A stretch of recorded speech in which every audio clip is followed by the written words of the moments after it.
Alright, so first thing you want to do is launch the terminal. Based on your desktop environment, there'll be different ways to do this. The easiest way to do would be to open your menu, type in terminal, and launch it. You can see I'm on the Cinnamon environment, so I'm using the default terminal in here, which is GNOME terminal.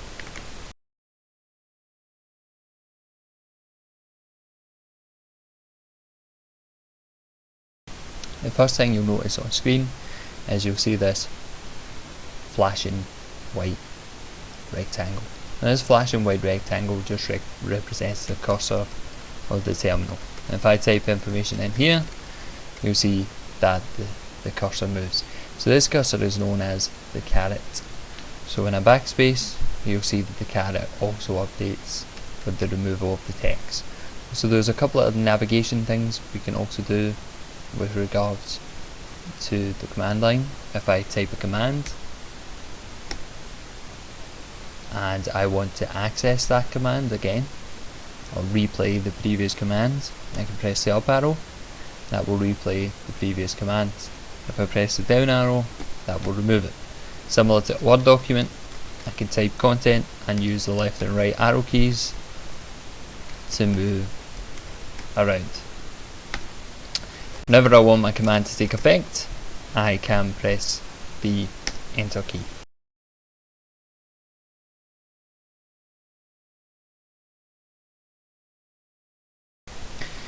Now if you notice on the left hand side, you'll see a string that is constantly outputted as I press the enter key. Now this string is known as a prompt string. The prompt string just contains some information that is useful to know as we're typing commands on the terminal. So firstly we can see terminal. Now this terminal represents the user of the system.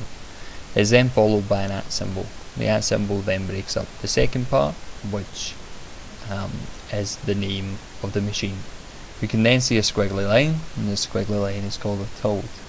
The tilde is an alias which represents our home directory or our users folder. After that we can see a dollar, and anything after the dollar signifies to the terminal that this will be a command.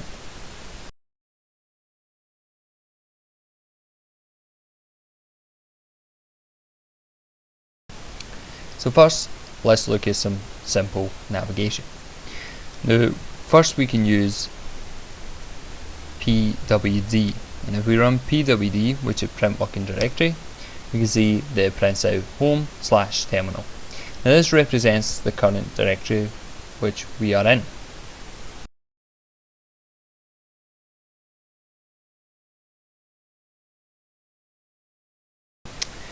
And we can basically see the content of that directory by using the ls command. And the ls command will print out the content of that directory. Now what you can see is we can see a number of folders in blue: desktop, documents, downloads, etc. And then we can see two files in purple: test2.mp4 and test.mp4. So there's another two alternative options that we can provide to ls. If we do an lsa, we can see the hidden files within the folder. We can see from here the hidden files within Linux are represented by a dot.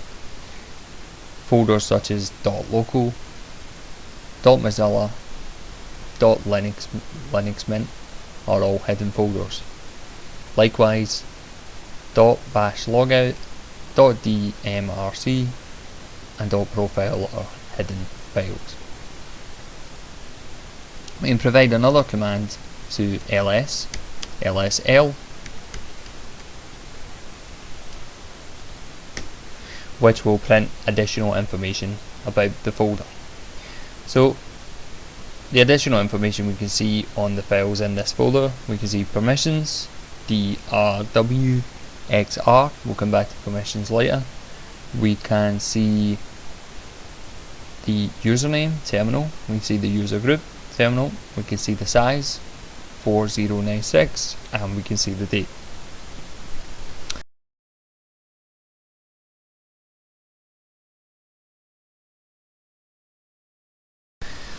So how do we navigate around this file system?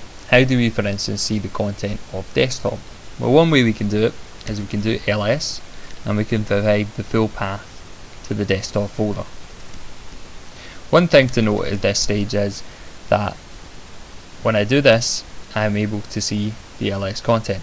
However, if I were to do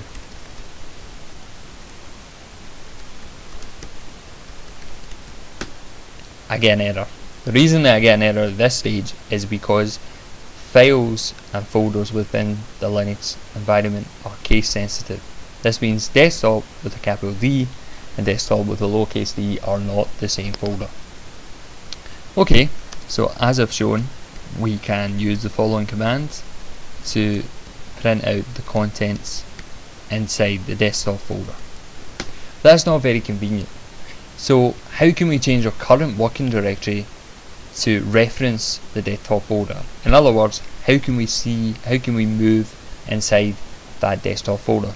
Well, it's simple. We can use the cd command. What the cd command does is it changes our working directory. So if I do cd desktop and then an enter for my command to take effect, you'll see that the prompt string has updated to reflect that our working directory is now desktop. If I do a pwd, I can confirm this. If I do an ls, I can see that there's no content inside this directory.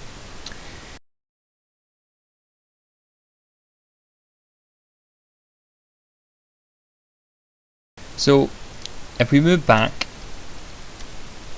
to our home folder,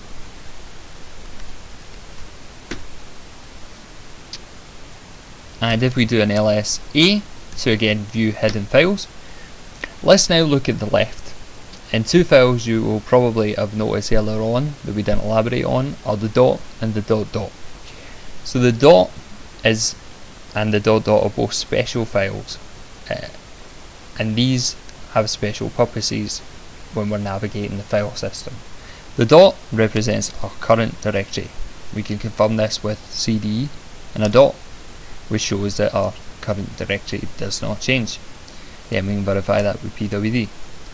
If I do dot dot, however, references our parent folder or the folder above. So for instance, right now we're in home terminal. So by doing a cd dot dot, we will go to the home folder.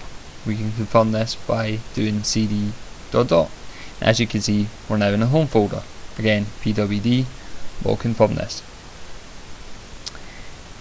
So that basically gives a simple introduction to doing some basic navigation tasks with inside the terminal. Next, we'll focus on some of the more file and folder manipulation tasks. Removing directories, deleting files, viewing the contents of files, getting information about files.